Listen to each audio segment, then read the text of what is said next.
Hello hi friends, అందరికీ నమస్కారం. ఈరోజు వీడియో వచ్చేసి ఉప్మా, పెసరట్టు, పల్లీల చట్నీ, ఎర్రకారం. చాలా సింపుల్గా ఈజీగా చేసుకోవచ్చు. ఇప్పుడు వీడియోలోకి వెళ్దాం. రాత్రే నానబెట్టిన పెసర్లు, అలాగే బియ్యం 1.5 గ్లాస్ వచ్చేసి పెసర్లు నానబెట్టి పెట్టుకున్నాను. 1 గ్లాస్ వచ్చేసి బియ్యము. ఆ తర్వాత వచ్చేసి శుభ్రంగా కడిగేసి ఈ విధంగా నానబెట్టి పెట్టుకున్నాను. దాంట్లోకి కావాల్సినవి ఉప్పు, అల్లం, జీలకర్ర, పచ్చిమిరపకాయలు ఈ విధంగా సన్నగా తరిగి పెట్టేసుకున్నాను అన్నమాట. ఇప్పుడు గ్రైండర్ దగ్గరికి వెళ్ళి ఫస్ట్ వచ్చేసి అల్లం ముక్కలు అనేది వేసుకోవాలి. అల్లం ముక్కలు, పచ్చిమిరపకాయలు ఈ విధంగా ఇంచి వేసుకోవాలన్నమాట. అలాగే జీలకర్ర, ఉప్పు అన్నీ వేసేసి ఈ విధంగా మనకు రాక్స్ అనేది స్టక్ అయినప్పుడు మనం మళ్ళీ తిప్పితేగిన మంచిగా ఫ్రీగా తిరుగుతాయి అన్నమాట. మనం కట్ చేసుకునేప్పుడే సన్నగా అనేది కట్ చేసుకోవాలి.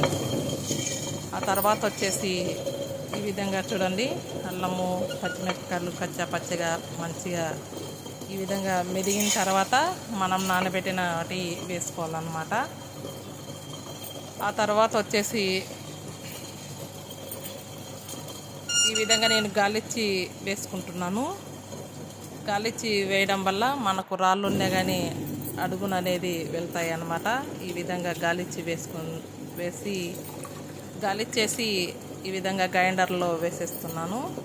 గ్రైండర్లో ఒకటేసాటే కాకుండా మనం ఈ విధంగా అన్ని వైపులా పడేటట్టు వేస్తే కన్నా గ్రైండర్ కూడా మంచిగా ఫ్రీగా తిరుగుతుంది, మంచిగా మెదుగుతాయి అన్నమాట. తక్కువ కాకుండా మంచిగా మెదుగుతాయి. ఈ విధంగా మొత్తం అనేది వేసేసుకోవాలి. చూడండి, మంచిగా ఫ్రీగా అనేది తిరుగుతుంది. ఆ తర్వాత వచ్చేసి మనం వాటర్ కూడా నానబెట్టే నీళ్ళల్లో మంచిగా పోషకాలు అనేది ఉంటాయి. ఈ విధంగా చెట్లకు పోయడం వల్ల చెట్లు అనేది మంచిగా పెరుగుతాయి అన్నమాట. ఈ విధంగా నేను పడేయకుండా కడిగిన నీళ్ళు అనేది ఈ విధంగా వేసేసుకుంటున్నాను. ఆ తర్వాత వచ్చేసి చూడండి, బాగా ఇప్పుడే కచ్చా పచ్చిగా మంచిగా రుబ్బేస్తుంది. ఇంకా కొంచెం మెదగాలన్నమాట పెసరట్టుకు అనేది. మనం ఈ విధంగా అంతా కిందికి అనేసి దాని మీద ఒక ప్లేట్ అనేది గ్రైండర్ మూత అనేది వేసేస్తున్నాను.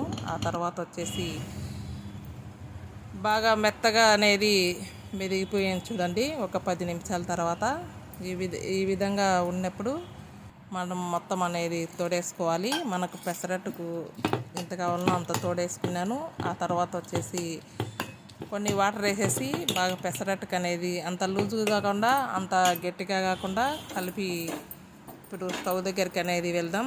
స్టవ్ మీద ఒక దోశ పెంక పెట్టేసి దానికి ఫస్ట్ వచ్చేసి నేను ఉల్లిగడ్డ కట్ చేసి రుద్దేశాను. ఆ తర్వాత వచ్చేసి కొంచెం ఆయిల్ వేసేసి కొంచెం ఆయిల్ అద్దుకొని ఈ విధంగా మొత్తం అంతా పెను అంతా రుద్దేశాను అన్నమాట. ఈ విధంగా మనకు ఉల్లిగడ్డ ఫస్ట్ రుద్దడం వల్ల దోశకు కానీ పెసరట్టుకు కానీ కరుసుకోకుండా నీట్గా వచ్చేస్తుంది అన్నమాట. తర్వాత వచ్చేసి దోశ పెంక అనేది కాలింది. ఇప్పుడు పెసరట్టుకు అనేది వేసేస్తున్నాను అన్నమాట.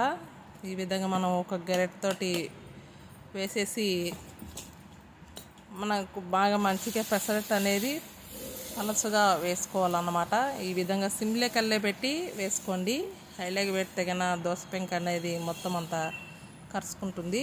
ఈ విధంగా మొత్తం అంతా పెసరట్టు వేసేసిన తర్వాత హైలోకి తిప్పుకోవాలి. ఇప్పుడు ఈ విధంగా పెసరట్టు అనేది వేసేసాను. ఆ తర్వాత వచ్చేసి మనం నెయ్యి కానీ ఆయిల్ కానీ వేసుకోవచ్చు. నేను ఈ విధంగా ఆయిల్ అనేది వేసేస్తున్నాను, లైట్గా వేసేస్తున్నాను అన్నమాట. ఇప్పుడు వచ్చేసి మనం నెయ్యి కానీ ఆయిల్ కానీ వేసుకుంటే కనుక మనకు పెసరట్టు అనేది టేస్ట్ అనేది మంచిగా వచ్చేస్తుంది అన్నమాట. చూడండి, ఈ విధంగా హైలోకి పెట్టుకొని మనం పెంక అనేది తిప్పుకుంటూ ఈ విధంగా పెసరట్టు అనేది ఎర్రగా కాల్చేసుకోవాలన్నమాట. మా బాబు ప్లెయిన్ది కావాలంటే ఈ విధంగా ఫస్ట్ ప్లెయిన్ది అనేది పెసరట్టు వేసిచ్చాను. ఆ తర్వాత వచ్చేసి ఈ విధంగా ఒక సైడు కాలిన తర్వాత ఒక సైడ్ అనేది తిప్పేసి ఈ విధంగా ప్లేట్లోకి పెట్టేస్తున్నాను. ఆ తర్వాత వచ్చేసి ఇప్పుడు ఇంకో పెసరట్టు పలుచుగా వేసేసుకొని ఒక సైడు ఉప్మా చేస్తున్నాను. ఈ విధంగా ఉప్మా ఒక సైడు పెసరట్టు బాగా మంచిగా కాలిన తర్వాత ఉప్మా అనేది పెసరట్టు మీద వేసేస్తున్నాను అన్నమాట. చూడండి, ఈ విధంగా మనం లైట్గా కావాలన్నా కానీ లైట్గా కానీ కొంచెం ఇంకా తిక్కుగా కావాలంటే కానీ తిక్కుగా కానీ ఈ విధంగా ఉప్మా పక్కన చేసి పెట్టుకొని ఈ విధంగా పెసరట్లో వేసుకుంటే కనుక టేస్ట్ అనేది చాలా కమ్మగా రుచిగా కూడా ఉంటుంది. పెసరట్లో కూడా మంచిగా పెసరట్లో మంచి పోషకాలు ఉంటాయి కాబట్టి అందులో ఎండాకాలం ఈ విధంగా చేసుకొని తినడం వల్ల మన ఆరోగ్యానికి కానీ మన పిల్లలకు కానీ చాలా మంచిగా ఉంటుందన్నమాట. ఉప్మా పెసరట్టు రెడీ అండి. ఎర్రకారం పల్లీల చట్నీ. మీరు కూడా ఈ విధంగా చేసుకొని తిని ఎలా ఉందో కామెంట్ బాక్స్లో కామెంట్ పెట్టండి. ఇలా నన్ను మంచిగా సపోర్ట్ చేస్తూనే ఉండాలి. మీ సపోర్ట్ అనేది ఎప్పటికీ నా మీద ఉండాలి. మరొక మంచి వీడియోతో మీ ముందుకు వస్తూనే ఉంటాను. Thank you for watching. Bye అండి.